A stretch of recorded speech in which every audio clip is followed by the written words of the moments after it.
Abra sua Bíblia, por favor, no Evangelho de Lucas, no capítulo 1. Lucas, capítulo 1. Nós vamos ler os versos 39 a 45. Lucas 1, de 39 a 45. E eu chamo a sua atenção para este texto, para nós pensarmos sobre beatitude, o cântico de Isabel. O cântico de Isabel. Naqueles dias, Maria preparou-se e foi depressa para uma cidade da região montanhosa da Judéia, onde entrou na casa de Zacarias e saudou Isabel. Quando Isabel ouviu a saudação de Maria, o bebê agitou-se em seu ventre e Isabel ficou cheia do Espírito Santo. Em alta voz exclamou: bendita é você entre as mulheres e bendito é o filho que você dará à luz. Mas por que sou tão agraciada ao ponto de me visitar a mãe do meu Senhor? Logo que a sua saudação chegou aos meus ouvidos, o bebê que estava em meu ventre agitou-se de alegria. Feliz é aquela que creu que se cumprirá aquilo que o Senhor lhe disse. Esta é a palavra de Deus. Amém. O Natal de Jesus é a festa do cântico, é a festa da música.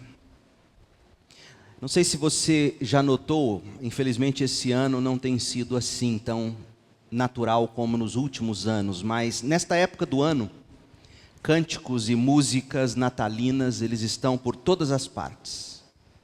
Aonde formos, nós ouviremos aquela melodia alegre, gostosa, alguns de forma correta, outras de forma errada, mas o fato é que dezembro todos começam a cantar. Esse ano, talvez por causa da crise ou da Black Friday, não sei, as músicas estão mais baixinhas, mas a gente já pode ouvir alguma melodia natalina. Desde o primeiro Natal, a alegria pela chegada do Salvador foi traduzida em cânticos e em música. Por quê? Foram mais de 400 anos de silêncio desde que Deus falou ao seu povo pela última vez.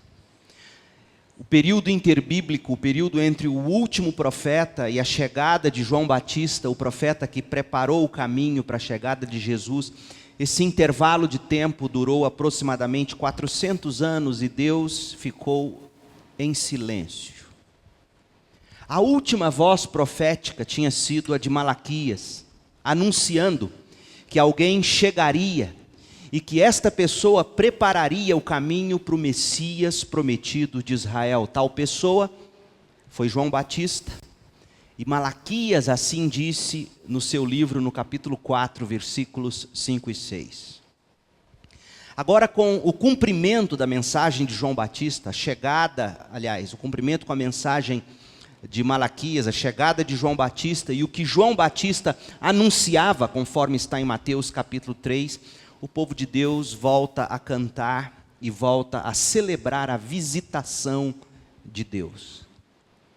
A chegada de Jesus fez o povo cantar. É impressionante que todos reconhecem isso, desde o historiador mais cético até os mais religiosos, todos no mundo todo e em todos os tempos reconhecem tal fato. Por exemplo, existiu um historiador romano muito conhecido, chamado Plínio, e ele disse assim: o cristianismo é a religião do cântico e da música. Onde está o valor desta declaração de Plínio? Plínio escreveu um dos primeiros documentos que não são parte do Novo Testamento, mas que descrevem a vida cotidiana no Império Romano. Existem aproximadamente 247 cartas catalogadas, cartas que foram escritas entre o ano 97 e o ano 102 depois de Cristo, por este historiador chamado Plínio. Dentre essas 247 cartas, existem duas que ele aborda diretamente o tema do cristianismo.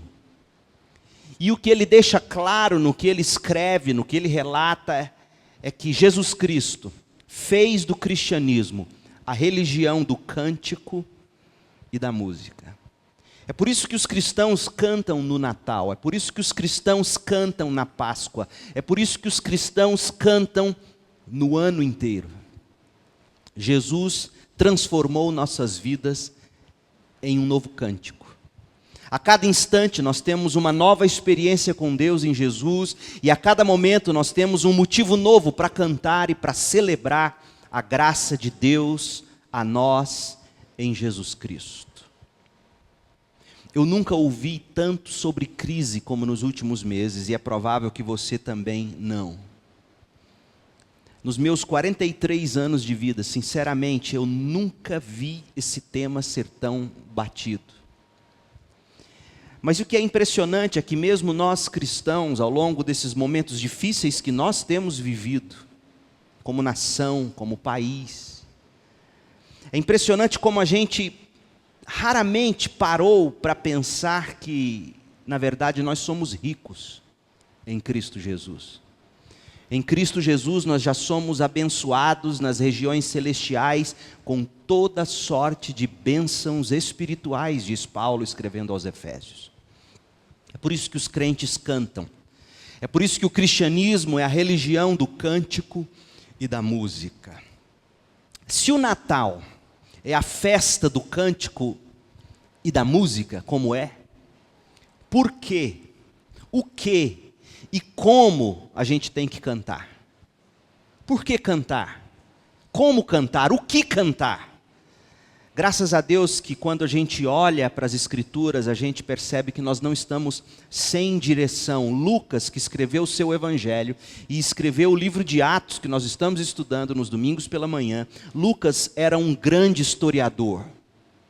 Médico por formação acadêmica, mas historiador por habilidade natural.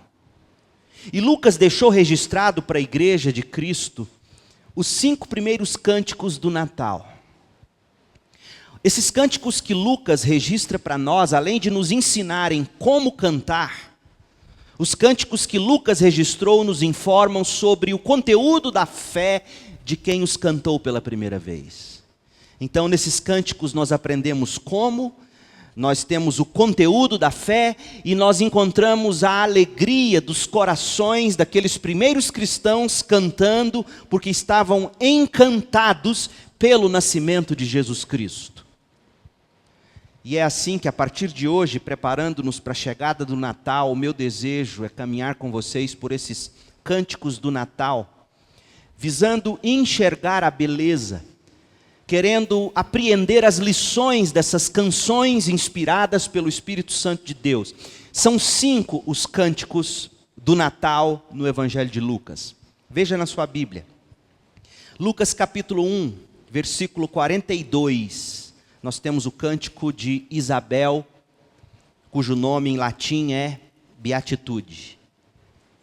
Em Lucas 1, de 46 a 55, nós temos o cântico de Maria, cujo título é Magnificar. Em Lucas 1, de 68 a 79, nós temos o cântico de Zacarias, e o título é Beneditos. Em Lucas 2, verso 14, nós temos o cântico dos anjos, Glória in excelsis Deo. Em Lucas 2, de 29 a 32, está o cântico de Simeão, cujo título é Nunc dimittis. Todos esses títulos em latim.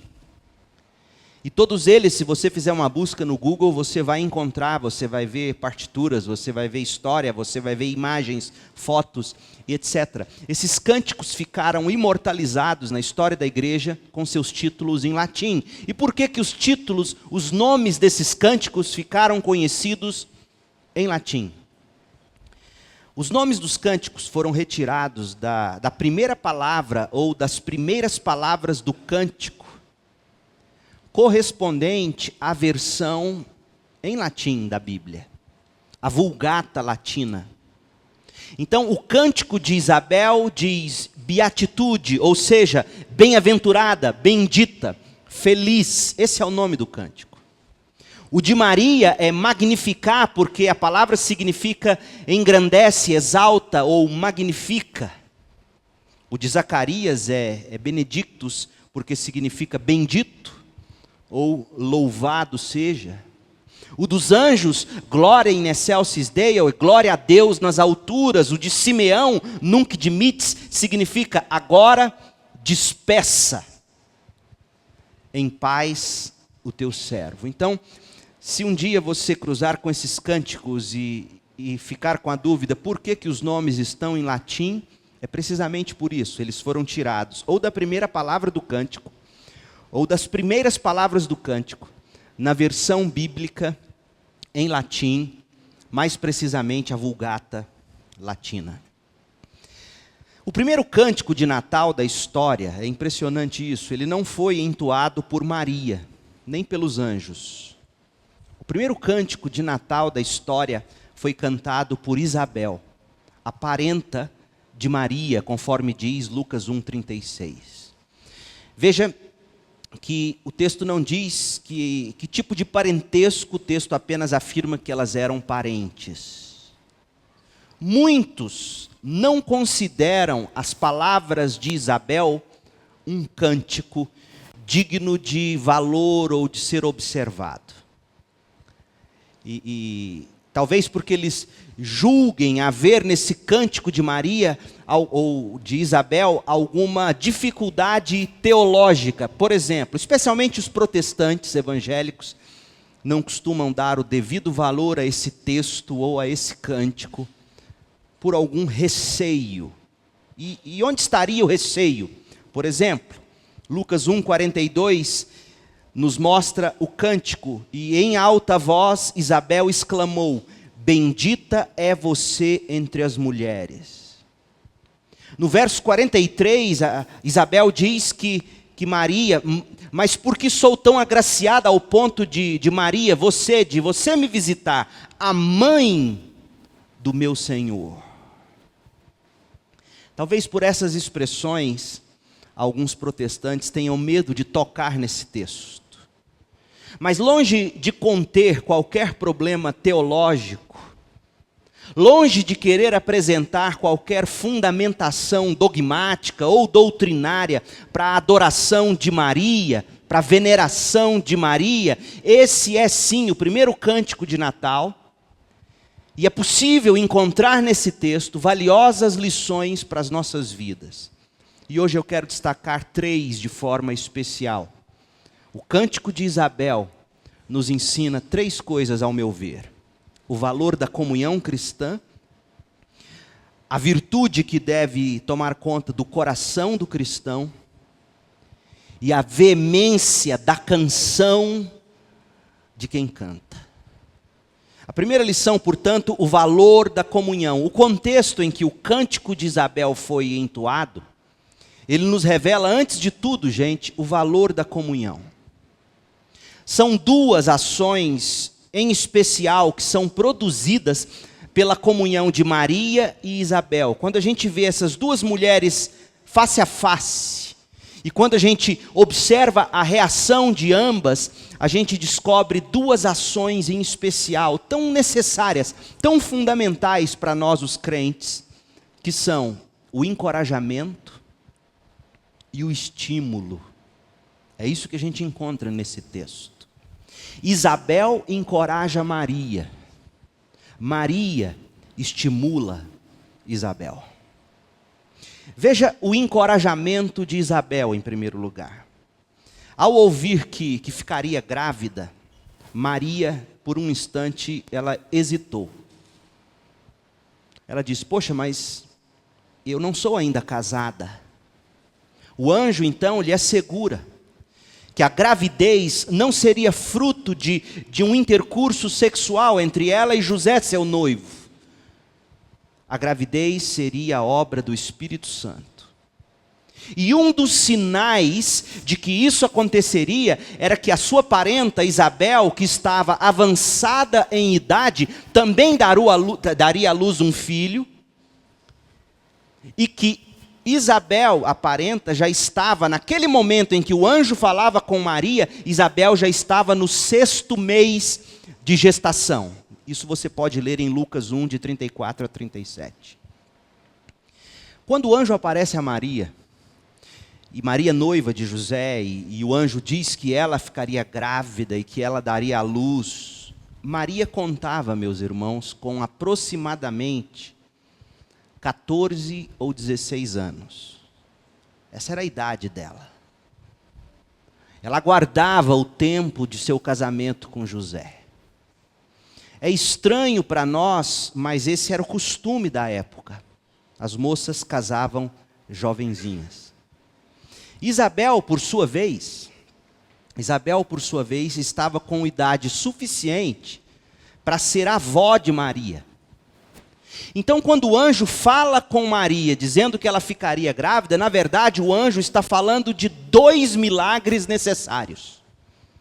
O primeiro, Maria engravidar-se pelo Espírito Santo. E o segundo, Isabel, que era estéril, ficar grávida de Zacarias. E como se não bastasse Isabel ser estéril, tanto ela como seu marido Zacarias estavam ambos em idade tão avançada que já não tinham a menor condição de gerarem filhos. Quando Maria ouve tudo isso, em vez de se entregar à incredulidade, em vez de se deixar abater pelo medo de ter que aparecer grávida e dizer para todo mundo como ela de fato fez, olha, eu estou sim grávida, mas a minha gravidez não é adultério. A minha gravidez é obra do Espírito Santo de Deus na minha vida. Hoje é um escândalo uma moça de família aparecer grávida, 14, 15, 16 anos e dizer, o Espírito Santo. Imagine naquele tempo. Mas Maria, ela não se paralisa com a incredulidade, ela não se deixa abater pelo medo. O que ela faz? O texto nos diz no verso 38, Lucas 1, 38. Respondeu Maria ao anjo, sou serva do Senhor, que aconteça comigo conforme a tua palavra. Então o anjo a deixou.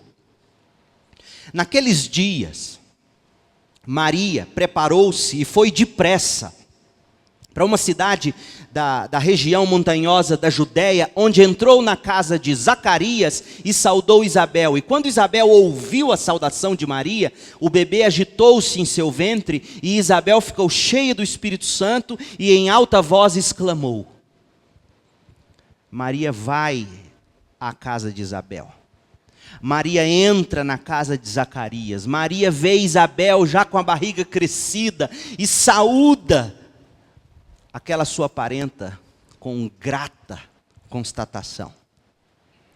Agora note o que é mais espetacular. Isabel ainda não tinha ouvido falar da gravidez de Maria. Até porque Isabel não tinha sequer ainda, provavelmente, recebido o convite de casamento da parenta. Mas por revelação do Espírito Santo, Isabel, quando ouve Maria saudá-la, Isabel saúda Maria de volta com um cântico e com uma profecia encorajadora. Maria vai ao encontro de Isabel em busca de constatar se tudo que o anjo havia dito era verdade, e quando ela lá chega, ela recebe o encorajamento, e o texto nos diz, no verso 42, que em alta voz Isabel exclamou, bendita é você, Maria, entre as mulheres, e bendito é o filho que você dará à luz. Mas por que sou tão agraciada ao ponto de me visitar a mãe do meu Senhor? Irmãos, a gente não pode deixar de observar a primeira grande lição desse texto. Maria está sendo encorajada pela comunhão de Isabel. Há momentos na vida da gente, meu povo, que não basta a palavra de um anjo. Você não fica impressionado com isso? Porque se bastasse a palavra de um anjo, Maria teria ficado aonde estava quando o anjo a ela apareceu.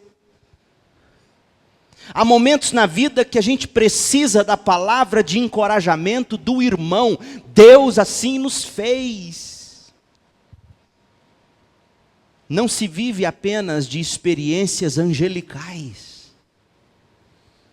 É de se notar que Maria precisou desse encorajamento de comunhão que veio de sua parenta Isabel. Tá, mas Maria também estimula Isabel. Porque além de encorajar Maria, a comunhão que as duas estavam desfrutando, e eu chamo essa comunhão de comunhão fortalecedora, essa comunhão serviu para estimular em Isabel em tão avançada idade. Eu já ouvi várias vezes avós dizerem assim: depois que meu neto nasceu, foi como se eu tivesse revivido. Criança tem esse poder de fazer-nos reviver de alguma forma. Mas o que é impressionante aqui, que o que faz Isabel reviver, não é a gravidez dela, é a comunhão com Maria. Aquela comunhão, diz o verso 41, quando Isabel ouviu a saudação de Maria, o bebê agitou-se em seu ventre. E Isabel ficou cheia do Espírito Santo.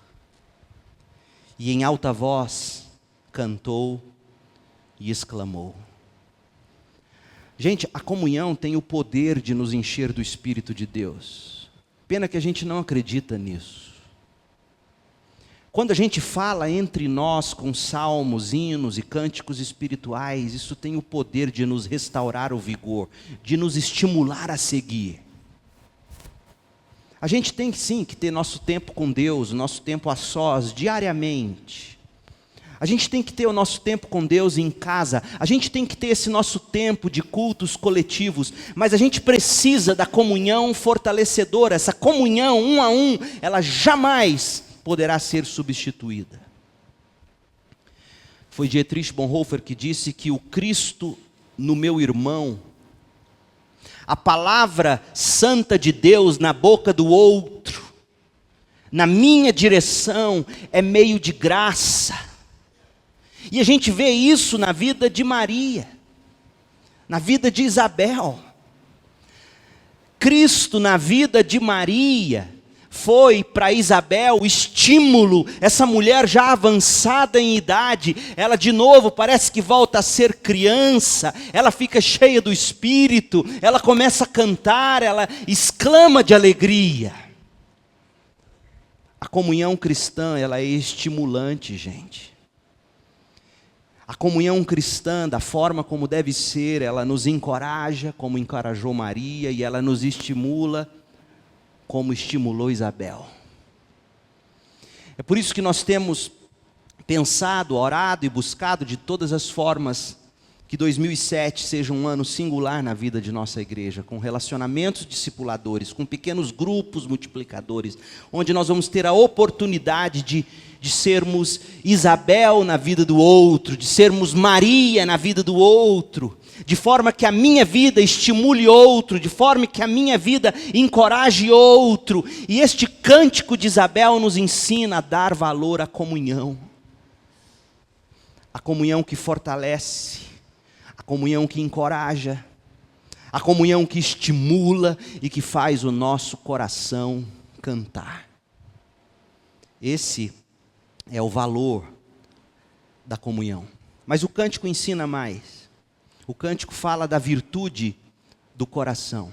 Porque além da comunhão fortalecedora, da comunhão estimulante, esse cântico, o cântico de Isabel, nos revela a virtude do coração de um adorador.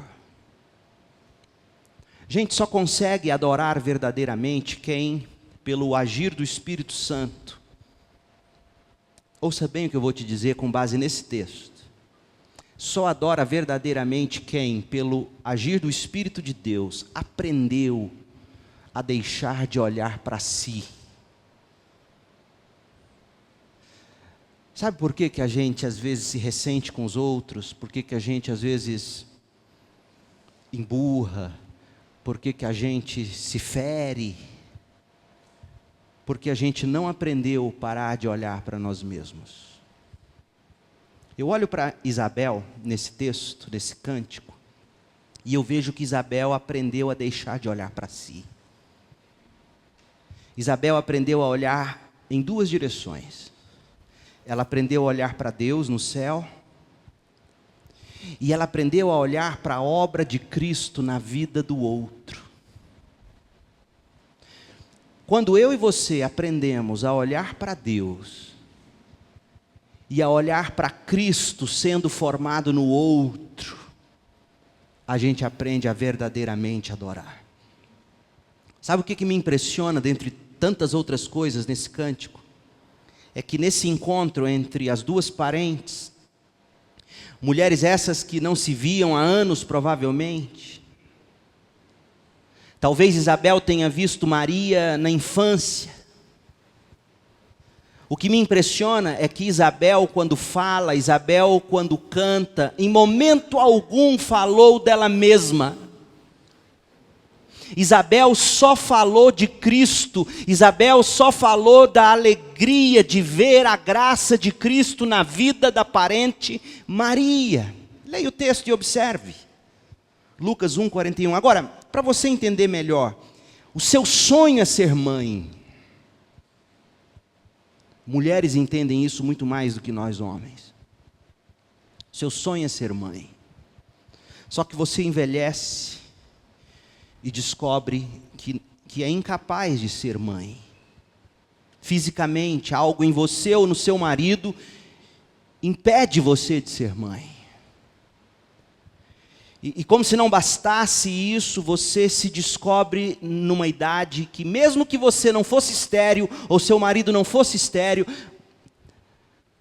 vocês estão em idade tal que é impossível, humanamente falando. Mas aí, de repente, da noite para o dia, você descobre que por um milagre, você se engravidou. Qual é a sua reação quando você encontra alguém, assim que pega o resultado e diz positivo? É impressionante, porque isso acontece com Isabel. E Isabel em momento algum fala dela. Olha o texto, verso 41. Quando Isabel ouviu a saudação de Maria, o bebê agitou-se em seu ventre. Isabel ficou cheia do Espírito Santo e em alta voz exclamou: bendita é você entre as mulheres e bendito é o filho que você dará à luz. Mas por que eu sou tão agraciada ao ponto de me visitar a mãe de meu Senhor? Logo que a sua saudação, Maria, chegou aos meus ouvidos, o bebê que está em meu ventre agitou-se de alegria. Feliz é aquela que creu que se cumprirá aquilo que o Senhor lhe disse. Irmãos, Isabel era mais velha, mas a atenção dela estava na jovem Maria. Isabel tinha sido estéril a vida toda, mas a alegria dela estava na gravidez de Maria, ainda tão jovem. Isabel tinha um menino saltitante no ventre, mas a sua importância estava no fruto do ventre de Maria.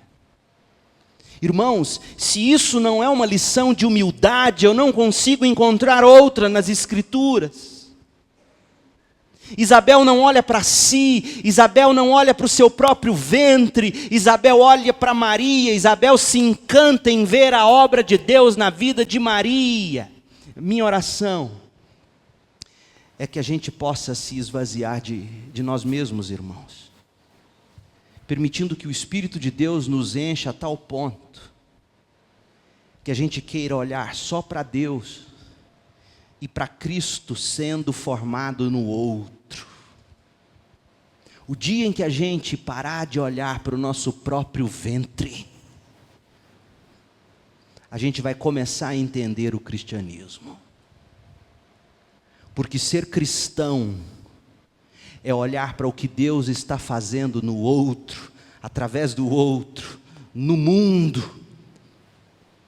E mesmo quando Isabel faz referência ao bebê alegre no ventre dela, ela diz: e ele está alegre por causa do que Cristo é em você. É muito impressionante tudo isso. E o dia que nós aprendermos a cultivar essa virtude no coração, a virtude de olharmos para Deus, a virtude de olharmos para o Cristo sendo formado no outro, nós vamos nos ressentir menos. Nós vamos conseguir lidar com as mazelas da vida, com as decepções que as pessoas nos causam. A gente vai conseguir amar o outro. Eu já estou orando e refletindo sobre a mensagem de domingo que vem, que é o martírio de Estevão, em Atos capítulos 6 e 7. E uma das coisas mais impressionantes para mim é que aquele que foi o primeiro mártir da igreja de Cristo, enquanto ele era brutalizado pela maldade dos homens, ele orava e dizia: Pai, perdoa eles, do mesmo jeito que o seu Senhor e Mestre fez. Como nos falta esse tipo de atitude. E você sabe por que a gente não consegue? Porque a gente vive empapuçado de nós mesmos. Nós não tiramos os olhos do nosso próprio ventre. Isabel poderia muito bem ter ficado ressentida e dito: agora que eu estou velha, essa menina nem casou ainda e já está grávida. Isabel teria tido todos os motivos do mundo, no mínimo, para não se alegrar com a gravidez de Maria. Mas ela nos ensina que a virtude do coração do cristão tem que ser essa: meus olhos não estão em mim mesmo, meus olhos estão em Cristo. Meus olhos estão no Cristo sendo formado no outro. Como Paulo diz, escrevendo aos Gálatas: eu sinto dores de parto até ver Cristo sendo formado em vocês. O resultado de uma vida assim é que nós seremos melhores adoradores, nós seremos melhores servos, nós seremos melhores evangelistas, melhores discipuladores, melhores participadores na obra de Deus, com trabalho, com dízimos, com ofertas, com entrega. O resultado é que nós seremos melhores crentes, quando a gente cultiva a virtude de esquecer o que está no nosso ventre, para ver Cristo no outro. E a última lição que o texto nos ensina é a veemência da canção. Isabel, meus irmãos, ela canta com toda a força dos seus pulmões. Isabel solta um agudo estridente, ela solta um soprano invejável. E em alta voz ela exclama: bendita é você entre as mulheres, e bendito é o filho que você dará à luz. Ele é o meu Senhor. De onde vinha tanta força para uma senhora da terceira idade cantar assim? De onde vinha tanta veemência para uma mulher que provavelmente passou a velhice, ou iniciou a velhice triste porque não tinha filhos?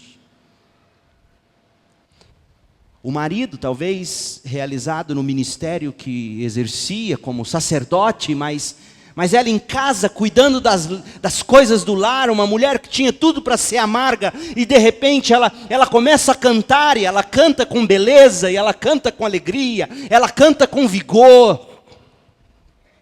De onde vinha tanta veemência? Em primeiro lugar, vinha do reconhecimento de que Jesus é o Salvador dela. Quando Cristo é o Senhor e o Salvador das nossas vidas, a gente canta na infância, na juventude, na vida adulta, a gente canta na velhice. Como ouvimos, quem assistiu ao vídeo, ou se não, busque na internet, você acha no YouTube, o nosso querido pastor Russell Shedd, tomado por um câncer, arrebentado, faleceu ontem. E aí o pastor Antônio Mendes, meu amigo, pastor da primeira de Atibaia, entrevistando ele, fala: pastor, qual é a experiência? E ele diz: a experiência é maravilhosa. Como assim? Como assim a experiência é maravilhosa? E ele com o rosto machucado de alguma coisa, talvez os instrumentos médicos, a boca ferida, talvez por imunidade baixa. Um homem que deu a vida pelo Evangelho, um homem que viajou esse Brasil de ponta a ponta. E aí ele diz: essa experiência é maravilhosa. Quem é que consegue dizer, com quase 90 anos de idade, morrendo de um câncer, com dores, essa experiência é maravilhosa? Somente quem entende o que Deus estava fazendo na vida dele com aquele câncer, e ele entendeu. Sabe o que ele diz no vídeo? Ele diz assim: esse sofrimento está me desmamando desse mundo. Oh, meu Deus, que lucidez! Só canta com veemência, só recita versículos bíblicos com alegria, como ele recita naquele vídeo. Só canta com alegria na velhice quem passou a vida inteira sofrendo porque quis ter filho, mas não teve. Mas ela não está cantando porque agora ela está grávida. Não deixe de notar isso, porque seria idolatria esse filho. Ela canta porque Maria carrega nela o Salvador. A gente canta com veemência quando a gente reconhece que Jesus é o nosso Salvador. Se você quer cantar com força, se você quer cantar um cântico novo, hoje, amanhã, depois de amanhã, na infância, na juventude, na vida adulta, na velhice, não importa. Se você quer cantar com veemência e nunca quer parar de cantar, alimente-se da alegria de Jesus ser o seu Salvador. Porque foi isso que fez Isabel cantar. Mas porque sou tão agraciada ao ponto de me visitar a mãe do meu Senhor.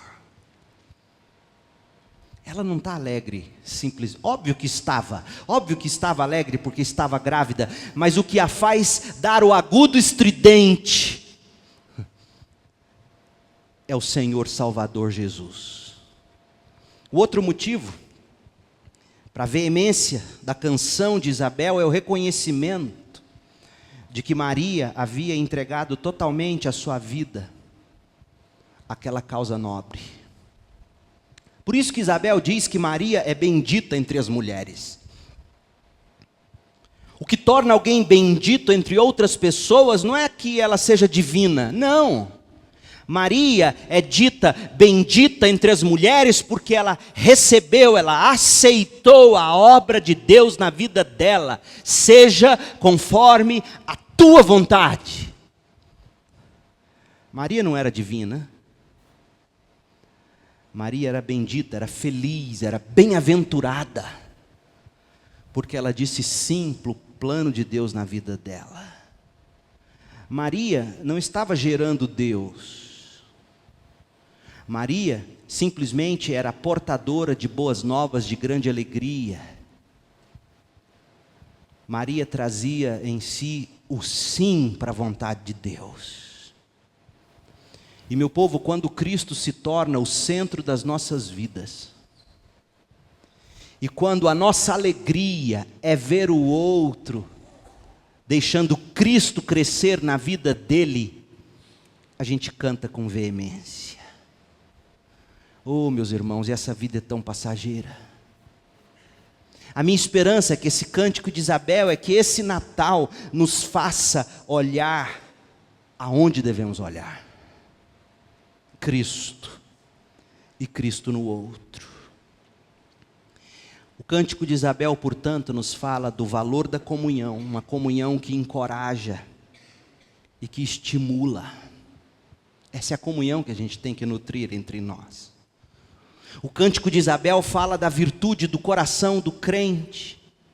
E a virtude está em não olharmos para nós mesmos, para o que fazem contra nós. A virtude está em olharmos para Deus e em Cristo no outro. E aí nós ficaremos aqui na torcida, fazendo o que nos couber fazer, para que Cristo cresça no outro. E a veemência da nossa canção é fruto de um coração cheio de Cristo. Eu encerro fazendo 2 apelos hoje à noite. O primeiro é para você que talvez ainda não tenha recebido Jesus no seu coração. Maria foi chamada de bendita, de bem-aventurada, de feliz. Não porque ela deu à luz, ou deu Deus à luz. Ela é bendita porque ela se submeteu ao plano de Deus para a vida dela. Porque ela permitiu trazer em si o Salvador. E você pode provar o mesmo. Se você disser sim ao plano de Deus para a sua vida, se você receber pela fé o Senhor em seu coração e deixar o Espírito de Deus gerar Cristo em você, no sentido de transformar você instante a instante, você vai descobrir, momento a momento, que você é tão bendito ou bendita como um dia Maria foi. Tão bem-aventurado, tão feliz como um dia Maria foi, pelo simples fato de dizer sim, seja feita em minha vida a tua vontade. Agora, talvez você já tenha recebido Jesus no coração. O que você tem que fazer? Como Maria, correr ao encontro de Isabel, repartir essa alegria, refletir isso no seu dia a dia. Cristo vive em você, você não vive mais, é Cristo que vive em você, e a vida que você agora vive, você tem que viver pela fé no Filho de Deus, e as pessoas têm que ver isso, e você tem que se relacionar com os outros, de forma a encorajar os outros, estimular os outros em Cristo. Isso é Natal, gente. Natal é você repartir Cristo. É você refletir Cristo. É você se relacionar com o outro, tentando encorajar e estimular o outro em Cristo. Que o seu Natal seja, neste sentido, um feliz Natal. Feche os seus olhos. Quero orar com você.